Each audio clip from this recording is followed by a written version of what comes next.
Honestly, by the end of Ousama ranking, I felt disappointment. What a wonderful first half, and yet what a downgrade in the second. The drop in the series made me stop caring about a lot of what built up in the early episodes.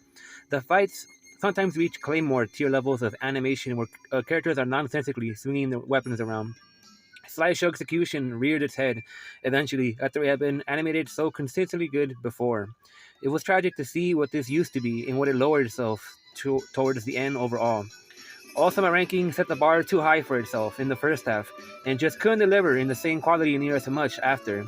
And it shows depending who worked on each episode. Kage had a great and emotional introduction just to be reduced to a cheerleader that felt as if he was being used by the staff to annoyingly and constantly tell me how I'm supposed to feel.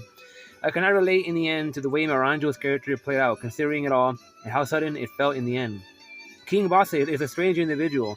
With a quest for strength he loved the chase of more than achieving, while having a weird obsession with said Maranjo. At the same time, Maranjo also had a weird obsession with him, wanting to help him achieve great strengths, though her ways for him to achieve this were not as satisfying for him. Daira, Despa, and Desher became three of my four favorite characters, and yet most of them were barely there. Daira, to me, showed the most growth as a character, and for that, I built a lot of respect for him. Despa is usually a funny character that is amusing to watch. Desher is an underworld king who feels fed up with a lot, and yet can entertain with his abilities and often apathetic personality. For me, Healing was the shining light of the series for her strong dedication towards being a true mother, despite her harsh treatment of a younger Boji.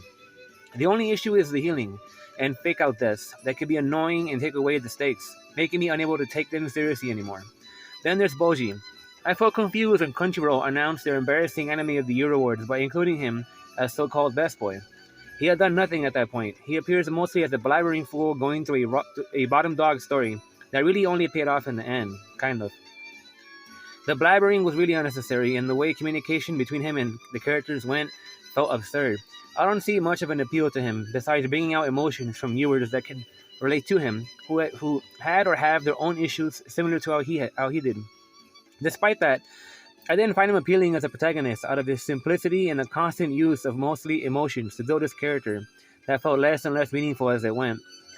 Oken isn't a character I was very fond of, but despite that, I enjoyed the way the series used him. His sadistic and horrifying view of killing sets the often executed dark tone of the series. This series can get very bloody and gruesome, despite not appearing to look that way at first. Despite his powers, it's horrifying what can still happen to him. There were times early on where the animation and emotional build-ups moved me. I just can't deny that this series went downhill and never really resurfaced besides one of the last episodes. The surreal-looking one everyone seemed to praise.